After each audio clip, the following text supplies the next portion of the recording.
Good morning student. आज हम Hindi grammar में अगला पार्ट, अगला टॉपिक, बहुत ही अच्छा टॉपिक संज्ञा स्टार्ट करने जा रहे हैं। संज्ञा हिंदी ग्रामर में बहुत ही खास, बहुत ही बेहतरीन चैप्टर है, इसको हम अच्छे से समझेंगे। तो सबसे पहले मैं बताऊं यहाँ संज्ञा किसे कहते हैं, उससे पहले यहाँ बोर्ड पे देखो एक वाक्य लिखा हुआ है। इस वाक्य को पढ़ो जरा, इसमें क्या लिखा है। राहुल और माधुरी ताजमहल देखने आगरा गए। यह इमारत यमुना के तट पर बनी है। यह सफेद संगमरमर का बना है। इसकी सुंदरता और बनावट निराली है। बच्चों, इस वाक्य में जो यहाँ लिखा हुआ है, इसमें हम देखते हैं कि इस वाक्य में बहुत सारे नाम आए हुए हैं। इसी नाम को हम संज्ञा कहते हैं। इनमें अगर मैं नाम छांट कर लिखूं तो यहाँ बगल में देखो नाम कौन कौन से आए हुए हैं, जैसे राहुल, माधुरी, आगरा, ताजमहल, इमारत, संगमरमर, सुंदरता, बनावट, ये नाम कुछ आए हुए हैं। इन नामों को ही हम संज्ञा कहते हैं। नाम को क्या कहते हैं? संज्ञा कहते हैं। अब इन नामों के अंदर मैं देखूं, अगर पहला नाम क्या है, राहुल और माधुरी, ये किसके नाम है? ये किन चीजों के नाम है? तो यहाँ पे हम देख सकते हैं कि राहुल और माधुरी ये हमारे व्यक्तियों के नाम है। किनके नाम है ये हमारे व्यक्तियों के नाम है। व्यक्तियों के नाम। आगरा और ताजमहल ये किनके नाम है? तो ये हमारे नाम है स्थान के नाम है। किनके नाम है? ये स्थान के नाम है। ठीक है बच्चों। इसके बाद इमारत और संगमरमर। इमारत और संगमरमर ये किनके नाम है? इमारत और संगमरमर ये हमारे वस्तुओं के नाम है। किनके नाम है? ये वस्तुओं के नाम। इसके बाद हम देखते हैं अगला नाम क्या है, सुंदरता और बनावट। सुंदरता और बनावट ये भाव बता रहा है, किसी भी चीज की भाव बता रहे हैं, इसलिए भाव के नाम है। ठीक है। भाव क्या होता है? जैसे सुंदर, अच्छा, बुरा, ठीक है, खुशबू, बदबू, एक तरीके से ये भाव होता है जो हमारे अंदर, जिसको हम छू नहीं सकते अपितु देख सकते हैं, महसूस कर सकते हैं, उन्हें हम भाव के नाम कहते हैं। सुंदरता और बनावट ये क्या है? भाव के नाम है। जबकि इमारत, संगमरमर इनको हम छू सकते हैं, देख सकते हैं, वस्तु है, ये हमारा स्थान है और ये किसी व्यक्ति के नाम है। इस हिसाब से हम कह सकते हैं कि जो संज्ञा है वह किसी व्यक्ति के नाम, किसी स्थान के नाम, किसी वस्तु के नाम या भाव के नाम हो, उन्हें हम संज्ञा कहते हैं। इस वाक्य से हम देखते हैं कि संज्ञा किसे कहते हैं। तो संज्ञा की परिभाषा लिखो। संज्ञा की परिभाषा कि संज्ञा किसे कहते हैं। तो यहां पे हम देखते हैं, इसको मिटा देता हूं, आगे नोट करो। संज्ञा, संज्ञा किसे कहते हैं, संज्ञा की परिभाषा क्या है। तो अभी हमने देखा कि संज्ञा किसे कहते हैं? संज्ञा किसे कहते हैं? जिस शब्द से किसी व्यक्ति, वस्तु, स्थान, भाव आदि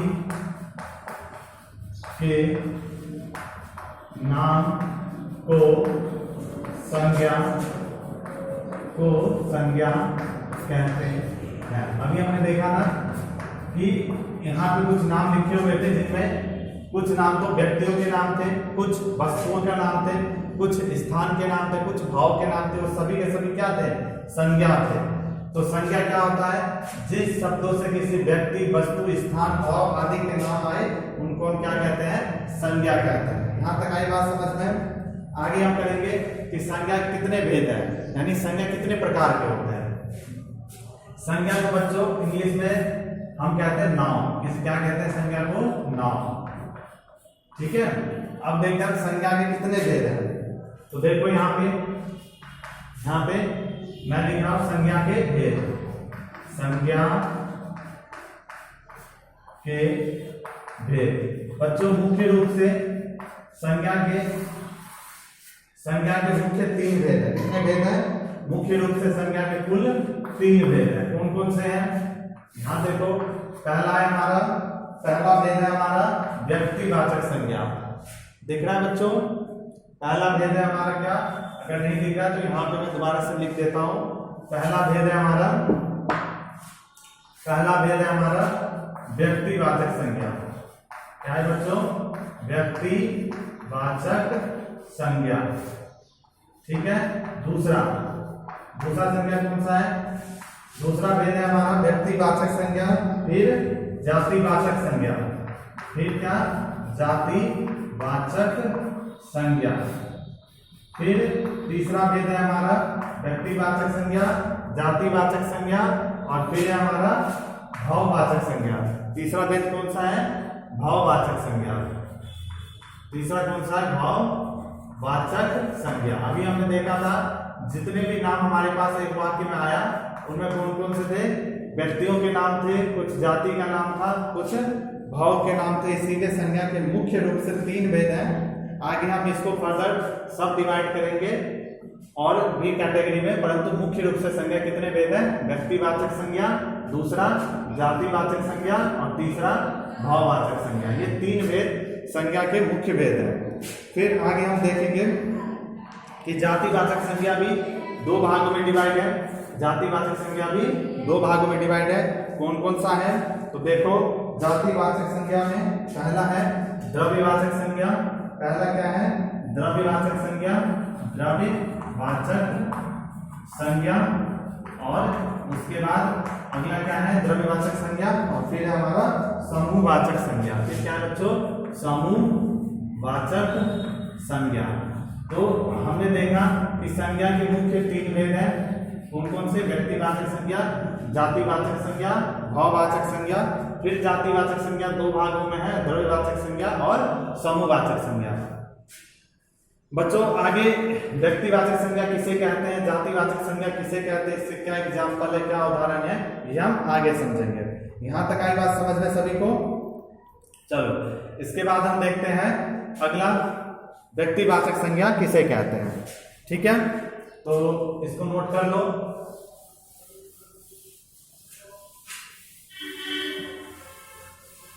अगला नोट करते हैं हम। पहला क्या था हमारा? व्यक्तिवाचक संज्ञा। पहला है हमारा व्यक्तिवाचक संज्ञा। व्यक्तिवाचक संज्ञा। तो बच्चों अभी जो हमने एक उदाहरण लिखा था उसमें देखे थे व्यक्तिवाचक कुछ व्यक्ति का नाम था। कौन कौन से व्यक्ति थे? राहुल और माधुरी। राहुल और माधुरी कहाँ गए थे घूमने? राहुल और माधुरी ताजमहल देखने आगरा गए थे। कहाँ गए थे? राहुल और माधुरी ताजमहल देखने आगरा गए थे। तो यह इमारत यमुना के तट पर बनी है। यह सफेद संगमरमर का बना है। इसकी सुंदरता और बनावट निराली है। इसमें हमने देखा कि राहुल और माधुरी ये क्या है? व्यक्तियों के नाम है ना। तो व्यक्तिवाचक संज्ञा क्या होता है? जिस संज्ञा से या जिस शब्द से हमें किसी विशेष व्यक्ति, किसी विशेष प्राणी, किसी विशेष वस्तु या स्थान का बोध होता है उसे हम व्यक्तिवाचक संज्ञा कहते हैं। अभी हम देखेंगे कि ऐसी विशेष कौन कौन सी वस्तु व्यक्ति है उसको हम समझते हैं। सबसे पहले इसकी डेफिनेशन लिखो। डेफिनेशन लिखने से पहले एक चीज और देखो, यहाँ पे जैसे मैं नाम लिखता हूं, जैसे कि पहला नाम देखो एग्जाम्पल में अमिताभ बच्चन। ठीक है, या किसी एक विशेष व्यक्ति का नाम है। किसका है? किसी एक विशेष व्यक्ति का नाम है। ठीक है, तो ये विशेष हो गया ना, किसी विशेष व्यक्ति का नाम होता है उसको हम लेते हैं व्यक्तिवाचक संज्ञा में। ठीक है, अगर मैं बोल देता यहाँ पे कि अमिताभ बच्चन क्या है? एक व्यक्ति है ना, इसलिए व्यक्तिवाचक संज्ञा। अगर मैं इसको बोल देता ऐसे कि अभी मैं यहाँ पे मान लो इंग्लिश नाम लिख देते हीरो। हीरो, तो अमिताभ बच्चन एक तो पर्टिकुलर एक व्यक्ति का नाम है। हीरो में बहुत सारे हीरो आ गए, अमिताभ बच्चन आ गए, सलमान खान, शाहरुख खान, आमिर खान, बहुत सारे आ गए। तो ये तो पूरी जाति को डिनोट कर रही है हीरो। तो ऐसे शब्दों को हम क्या कहते हैं, जातिवाचक संज्ञा। इसके बाद अगर मैं बोलता हूँ कुछ पर्टिकुलर स्थान का नाम, जैसे कि मैं बोल दूं दिल्ली, मैंने क्या बोल दिया, दिल्ली। तो दिल्ली एक पर्टिकुलर स्थान है दिल्ली। अगर मैं बोल देता हूँ शहर, तो शहर क्या हो गई, एक जाति हो गई। पूरी बहुत सारे शहर इसके अंदर, दिल्ली, मुंबई, कोलकाता, बनारस, इलाहाबाद, तो ये बहुत सारे शहर आ गए। तो जब किसी विशेष व्यक्ति, किसी विशेष स्थान, किसी विशेष मान लो बुक या कोई मान लो विशेष कोई वस्तु है, जैसे रामायण। रामायण क्या है, एक विशेष प्रकार की बुक है। तो विशेष प्रकार की बुक है ना, तो ये भी फिर किसमें आएगा, हमारा व्यक्तिवाचक संज्ञा में। लेकिन अगर मैं बोल देता हूँ किताब, मैंने क्या बोल दिया, किताब। तो किताब के अंदर बहुत सारी किताबें आ गई, रामायण, महाभारत, पुराण, हिंदी, इंग्लिश, बहुत सारी किताबें हैं। तो इसको हम क्या बोलेंगे, ये व्यक्तिवाचक संज्ञा, और ये क्या हो गया, जातिवाचक संज्ञा। क्योंकि ये क्या कर रही है, पूरी जाति को डिनोट कर रही है। पूरे एक जाति के अंदर बहुत सारी किताबें आ जाती हैं। ठीक है बच्चों। इसके बाद देखो जरा, मैं बोलता हूं यहाँ पे कि मैंने बोल दिया कि कुत्ता, ये क्या है, एक जानवर है, और मैंने यहाँ लिख दिया जानवर। तो दोनों में अंतर हो गया ना, जानवर तो ये भी है, परंतु ये किसी विशेष प्रजाति को डिनोट कर रहा है, इसीलिए क्या हो गया हमारा व्यक्तिवाचक संज्ञा, जबकि ये क्या है हमारा जातिवाचक संज्ञा। इसी के बाद और देखो कुछ और एग्जाम्पल, जैसे कि मैं लिखता हूं यहाँ पे, मैंने लिखा मान लो, मैंने लिखा मान लो एवरेस्ट। मैंने क्या लिखा, एवरेस्ट।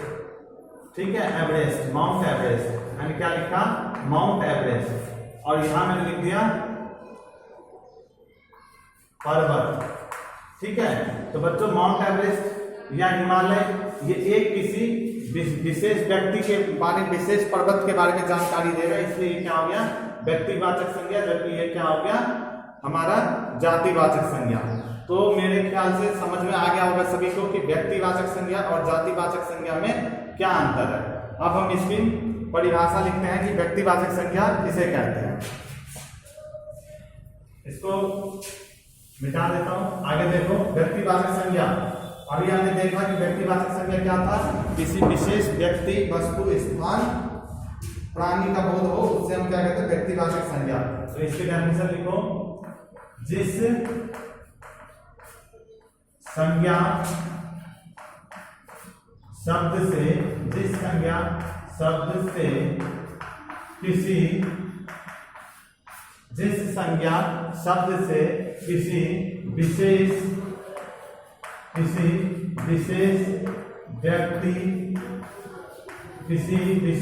व्यक्ति, फिर आगे देखो वस्तु, फिर किसी विशेष व्यक्ति, वस्तु, प्राणी आ जाए या कोई स्थान आ जाए, स्थान। ठीक है, विशेष व्यक्ति, प्राणी, स्थान आदि का बोध हो, आदि का बोध हो, उसे व्यक्तिवाचक संज्ञा कहते हैं। उसे क्या कहते हैं हम, व्यक्तिवाचक संज्ञा। समझ आ रहे बच्चों, उसे हम क्या कहते हैं, व्यक्तिवाचक संज्ञा। उसे हम क्या कहते हैं, व्यक्तिवाचक संज्ञा कहते हैं। ठीक है। इसमें बस इतना याद रखना कि कोई विशेष हो, उसके अंदर बहुत सारी कैटेगरी ना आ जाए। अगर विशेष है तो व्यक्तिवाचक संज्ञा ही रहेगा, परंतु अगर उसके अंदर भी बहुत सारी व्यक्तियों के नाम आ रहे, वस्तुओं के नाम आ रहे, तो वो फिर जातिवाचक संज्ञा बन जाएगा। जैसे अभी मैंने कुछ एग्जाम्पल दिया था, जैसे देखो कौन कौन से आएंगे। जैसे कि मैंने बोल दिया कुछ नाम, जैसे मान लो स्थानों के नाम मैंने बोल दिया दिल्ली, मुंबई। ठीक है। मैंने कुछ स्पेशल व्यक्ति के नाम बोल दिए, जैसे कि मैंने बोल दिया चाइना, नेपाल। ठीक है। किसी विशेष व्यक्ति के नाम है, तो ये सभी के सभी क्या है, व्यक्तिवाचक संज्ञा है। मैंने कुछ जैसे मान लो शेर, खरगोश, किसी विशेष जानवर का नाम दिया है शेर या खरगोश। इसके अंदर तो बहुत सारे नहीं होंगे ना, इस वजह से सभी के सभी क्या है, खरगोश, शेर, ये सब क्या है, व्यक्तिवाचक संज्ञा। इसी प्रकार में कुछ विशेष बुक का नाम ले लो, जैसे रामायण, ठीक है। रामायण के बाद मैंने यहाँ ले लिया मान लो पुराण, ठीक है। उसके बाद कोई और बुक ले लो, महाभारत। तो ये जो व्यक्ति, इस विशेष व्यक्ति, स्थान, व्यक्ति, जानवर या वस्तु आदि का नाम होता है विशेष, उसको हम क्या कहते हैं, व्यक्तिवाचक संज्ञा कहते हैं। इसके बाद आगे देखो जरा, आगे हमारा है जातिवाचक संज्ञा। आगे क्या हमारा, जातिवाचक संज्ञा। तो जातिवाचक संज्ञा किसे कहते हैं ये समझेंगे हम। दूसरा क्या हमारा, जातिवाचक संज्ञा।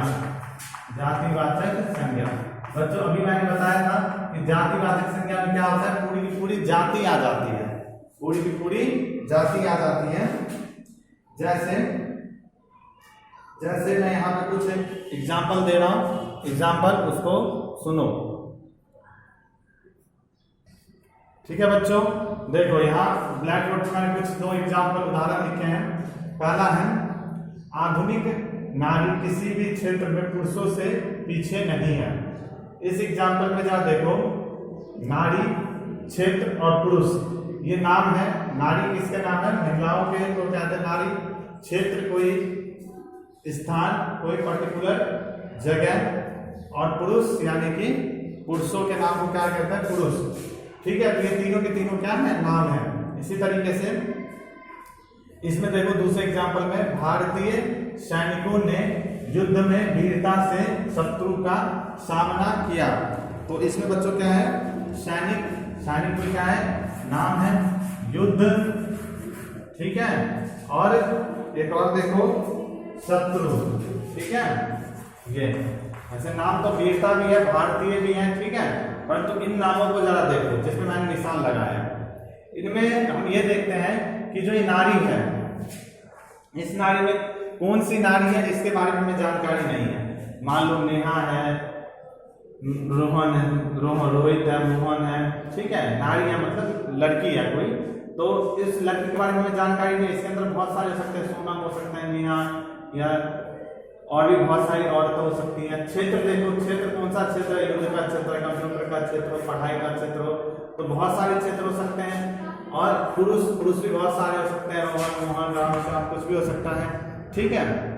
तो ये जो है, ये पर्टिकुलर किसी एक व्यक्ति के बारे में नहीं बता रहा, हमें पूरी जाति को बताई जा रही है यहाँ पे। तो नारी क्या है, पूरी जाति, पूरी विशेष नारी की जाति को यहाँ संबोधित किया जा रहा है।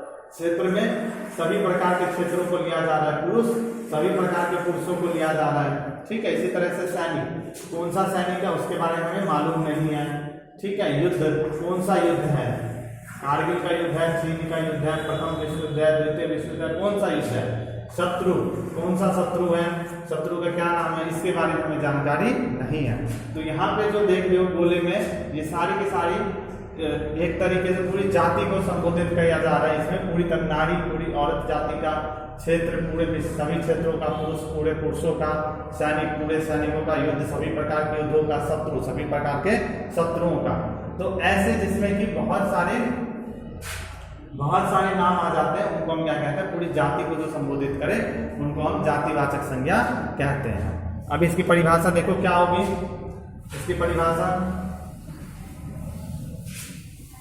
जातिवाचक संज्ञा, इसकी परिभाषा क्या लिखोगे, जातिवाचक संज्ञा की परिभाषा होगी, जिस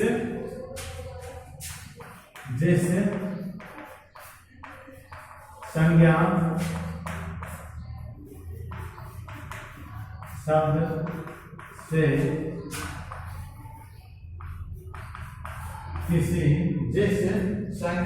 शब्द से किसी व्यक्ति, प्राणी, वस्तु, किसी व्यक्ति,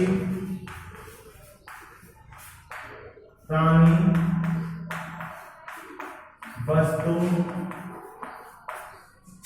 किसी विशेष प्राणी, व्यक्ति, वस्तु या या स्थान के संपूर्ण, यहाँ पे संपूर्ण आएगा, यहाँ विशेष नहीं आएगा, यहाँ पे क्या आएगा, संपूर्ण जाति का बोध हो उसे हम जातिवाचक संज्ञा कहते हैं। इसमें हमें संपूर्ण जाति का बोध होता है, इसीलिए इसे हम क्या कहते हैं, जातिवाचक संज्ञा कहते हैं। जैसे में देखो, जैसे में व्यक्ति है, इसमें व्यक्ति का नाम मान लो मैंने लिख दिया यहाँ पुरुष, हम क्या लिख दिया पुरुष, कौन सा पुरुष हमें नहीं मालूम, हमने लिख दिया महिला, कौन सी महिला हमें नहीं मालूम, ठीक है। प्राणी में देखो, मान लो मैंने लिख दिया पक्षी, कौन सा पक्षी हमें नहीं मालूम, मैंने लिख दिया मान लो जानवर, कौन सा जानवर हमें नहीं मालूम, ठीक है। फिर मैंने वस्तु में मैंने क्या मान लो किताब, मैंने क्या लिख दिया किताब, कौन सा किताब, रामायण है, महाभारत है, गीता है, कौन सा किताब हमें नहीं मालूम है, ठीक है। इसी तरीके से और देखो स्थान में मैंने लिख दिया मान लो, मैंने लिख दिया विदेश, मैंने क्या लिख दिया विदेश, मैंने क्या लिख दिया शहर, ठीक है बच्चों। तो इसमें देखो जरा कि इनमें कौन सा विदेश यानी कौन सा देश है, अमेरिका है, रूस है, इंग्लैंड है, हमें नहीं मालूम। शहर कौन सा है, जापान है, शहर टोक्यो है, ठीक है, दिल्ली है, अजमेर है, कौन सा है हमें नहीं मालूम है, ठीक है। इसी तरीके से पुरुष कौन सा है, पक्षी कौन सी है, तोता है, मैना है, ये हमें नहीं मालूम। एक तरीके से ये पक्षी की पूरी जातियों को डिनोट कर रहा है, किताब पूरे विश्व की किताबों को डिनोट कर रहा है, विदेश पूरे देश को डिनोट कर रहा है, शहर पूरे शहर को डिनोट कर रहा है, जानवर पूरे जानवर की जाति को डिनोट कर रहा है, पुरुष पूरे पुरुष को डिनोट कर रहा है, महिला पूरे महिला को डिनोट कर रहा है। इस वजह से ये सारे के सारे क्या है, हमारे जातिवाचक संज्ञा कितने हैं, ये सारे के सारे हमारे जातिवाचक संज्ञा। अब इनमें हम एक चीज और देखते हैं कि जातिवाचक संज्ञा को आगे हम दो सब कैटेगरी में और डिवाइड करते हैं।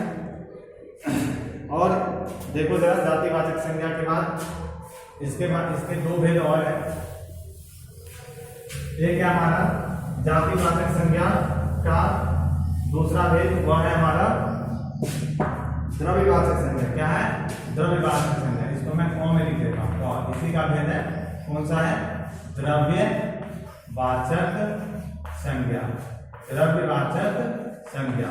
तो द्रव्यवाचक संज्ञा किसे कहते हैं, तो बच्चों जो द्रव्य है, द्रव्य को हम क्या कहते हैं, द्रव्य को कहते हैं हम कोई वस्तु, द्रव्य को हम क्या कहते हैं, वस्तु, ठीक है। द्रव्य होता है कोई सामान, वस्तु या सामान, उनको हम क्या कहते हैं, द्रव्य कहते हैं, ठीक है।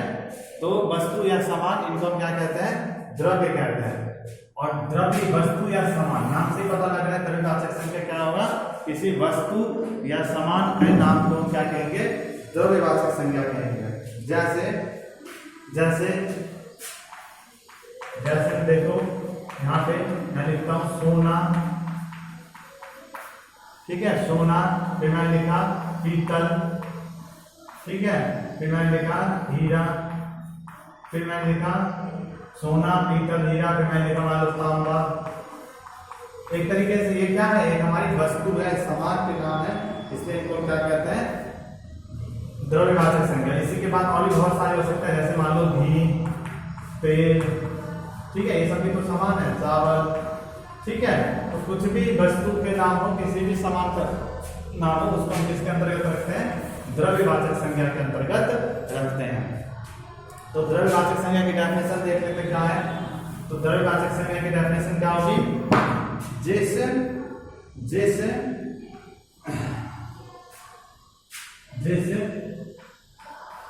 शब्द से किसी धातु, जिस शब्द से किसी धातु या द्रव्य, द्रव्य मतलब सामान, धातु या द्रव्य का बोध हो उसे हम क्या कहते हैं, उसे द्रव्यवाचक, उसे द्रव्यवाचक संज्ञा कहते हैं, उसे द्रव्यवाचक संज्ञा कहते हैं। जैसे कि देखो यहाँ पे एग्जाम्पल लिखा हुआ है, सोना, चांदी, तांबा, हीरा, जेवरा, चावल, कुछ भी हो, ये सारे के सारे क्या हमारे द्रव्यवाचक संज्ञा। ये समझ आ गया होगा। आगे हम देखते हैं इसका चौथा भेद। द्रव्यवाचक संज्ञा के बाद एक और है हमारे पास, अब वो क्या है, द्रव्यवाचक संज्ञा और अगला है हमारा समूहवाचक संज्ञा। ठीक है, अगला क्या हमारा समूहवाचक संज्ञा। तो देखो अगला हमारा है समूहवाचक संज्ञा। समूहवाचक संज्ञा, तो समूहवाचक संज्ञा नाम से क्या पता लग रहा है, बताओ। नाम से पता लग रहा है यहाँ पे क्या है, समूह। समूह मतलब क्या हो गया, किसी समूह, किसी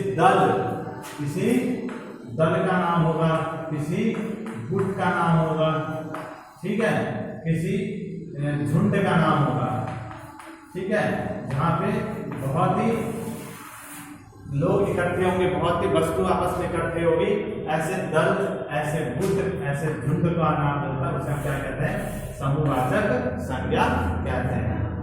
जैसे एग्जाम्पल देखो, इसका एग्जाम्पल होगा, जैसे एग्जाम्पल देखते हैं हम, भीड़, क्या हमने देखा, भीड़। अब भीड़ में एक व्यक्ति तो नहीं होगा, ठीक है, भीड़ है तो इसमें जरूर 4, 5, 10, 15 बहुत ही अधिक, जितना ज्यादा भीड़ व्यक्ति होंगे उतनी ज्यादा भीड़ होगी। एक व्यक्ति को तो भीड़ नहीं कहते। इसी तरीके से देखो बंडल, ठीक है। इसी तरीके से देखो सैनिक भी एक जवान नहीं होगा ना, बहुत सारे जवानों से क्या बनता है, सैनिक बनता है। फिर इसी तरीके से देखो सैनिक के बाद कक्षा, क्या कक्षा। अब कक्षा में एक बच्चे या एक टीचर नहीं होते, बहुत सारे बच्चे होते हैं, ठीक है। इसी तरीके से देखो मंडली यानी कि बहुत सारे लोगों का समूह, ठीक है। इसी तरीके से आगे देखो गद्दी, अब गद्दी में एक पत्ता तो नहीं होगा, बहुत सारे पत्ते होंगे, ठीक है। गद्दी, भीड़, बंडल, सैनिक, कक्षा, मंडली, गद्दी, ये सारे के सारे क्या है, हमारे समूहवाचक संज्ञा। क्यों? क्योंकि किसी समूह को दिखा रहे हैं, किसी गुट को दिखा रहे हैं आपस में। तो ऐसे नाम जिनसे हमें किसी समूह, किसी गुट आदि का भाव होता है, जब उसके बारे में पता लगे, उसको हम क्या कहते हैं, समूहवाचक संज्ञा कहते हैं। इसकी परिभाषा देखो क्या होगी, इसकी परिभाषा में यही होगी, किसी समूह या समुदाय का बोध कराने वाले शब्द को समूहवाचक संज्ञा कहते हैं। ठीक है बच्चों, ये तो अभी तक हमने केवल इनकी डेफिनेशन देखा। एग्जाम्पल में देखो ये, ठीक है, गद्दी, भीड़, बंडल, सैनिक, कक्षा, मंडली, गद्दी आदि, ठीक है। इन सभी समय समूह का बोध हो रहा है, तो सभी इसमें क्या है, समूहवाचक संज्ञा। बच्चों अभी तक तो हमने केवल इनकी परिभाषा, इनके भेद जाने हैं। आगे हमारा लास्ट है भाववाचक संज्ञा, इसको जान लेते हैं। फिर हम इसके बाद एक व्यक्तिवाचक संज्ञा को कैसे जातिवाचक संज्ञा में बदलते हैं, जातिवाचक संज्ञा को कैसे भाववाचक संज्ञा में बदलते हैं। इसी तरीके से देखेंगे कि सर्वनाम को कैसे भाववाचक संज्ञा में बदलता है, उसका क्या आसान सा तरीका है बदलने का। विशेषण को कैसे भाववाचक संज्ञा में बदलते हैं, तो इन सभी को हम करेंगे। एक आगे लास्ट हमारा है, लास्ट का संज्ञा का भेद, और वो क्या है, भाववाचक संज्ञा। आगे देखो भाववाचक संज्ञा किसे कहते हैं। तो बच्चों भाव का मतलब क्या होता है, भाववाचक संज्ञा जो कि हम जिसको छू ना सके, उसको हम समझ तो सकते हैं, महसूस तो कर सकते हैं, परंतु उसको हम छू नहीं सकते। जैसे कि मैं बोलता हूं किसी का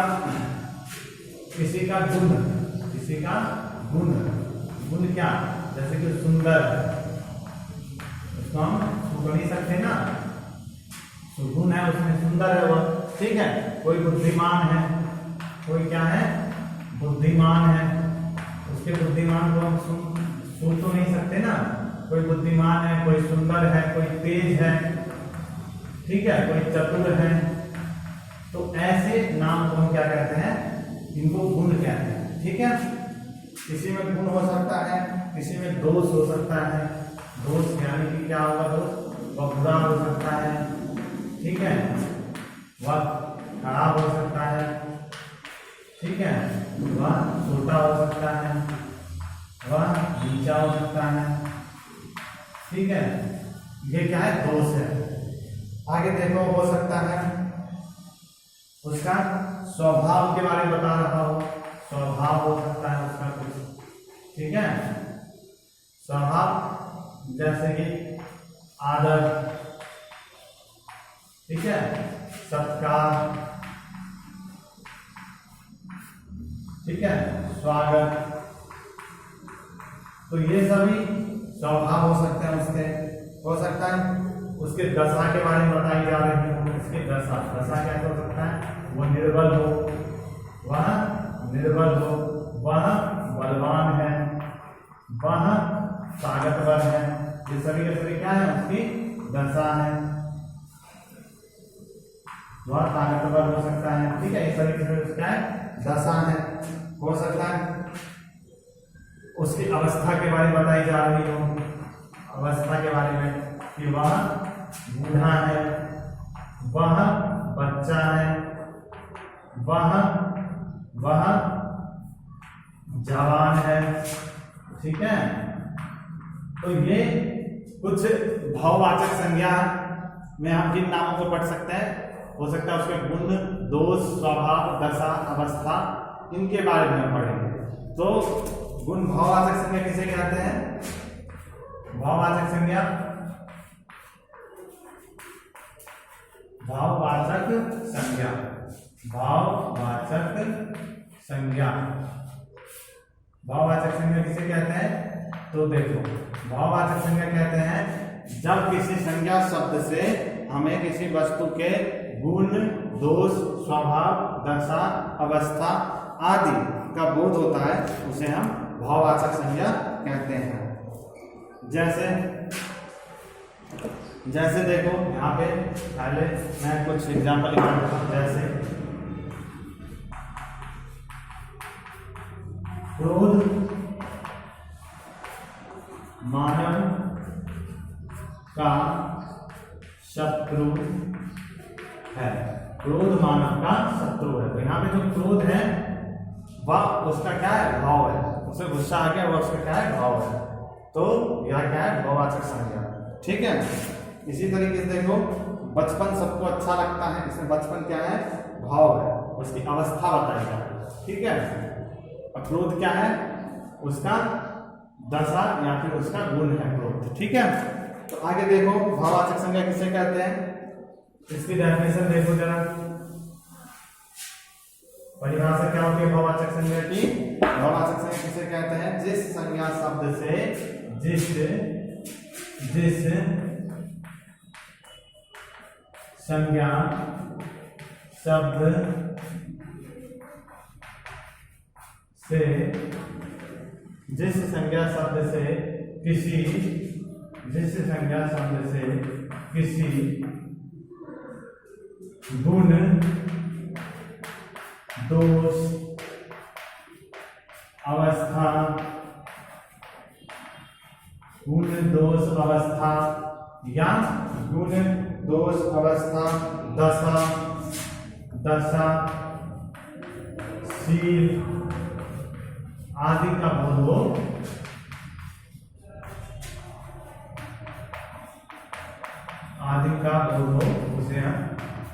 उसे भाववाचक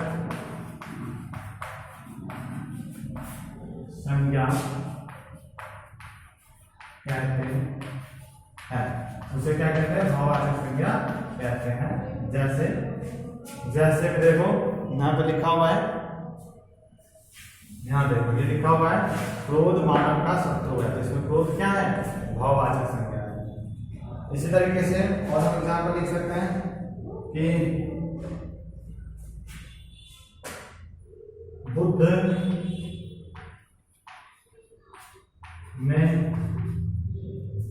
ने अहिंसा का उपदेश दिया। तो इसमें भाववाचक संज्ञा क्या है हमारा, अहिंसा और उपदेश। पेपर में कैसे आएगा, तो पेपर में कोई वाक्य दे देगा और बोलेगा इसमें कौन सी संज्ञा है उसे बताओ, ठीक है, या फिर बोलेगा कि भाववाचक संज्ञा इसको जातिवाचक संज्ञा में बदलो या व्यक्तिवाचक संज्ञा में बोल सकते हैं बदलने के लिए, तो ये बदलने का रूप भी दे देते हैं। ठीक है बच्चों, यहां तक आई बात समझ में। इसके बाद हम अगली वीडियो में इसमें हम समझेंगे कि किस तरीके से हम एक व्यक्तिवाचक संज्ञा को जातिवाचक संज्ञा में या भाववाचक संज्ञा में बदल सकते हैं, इनको बदलने का क्या रूल है, क्या नियम है। ठीक है, आज के वीडियो में इतना ही, इनको अच्छे से करो।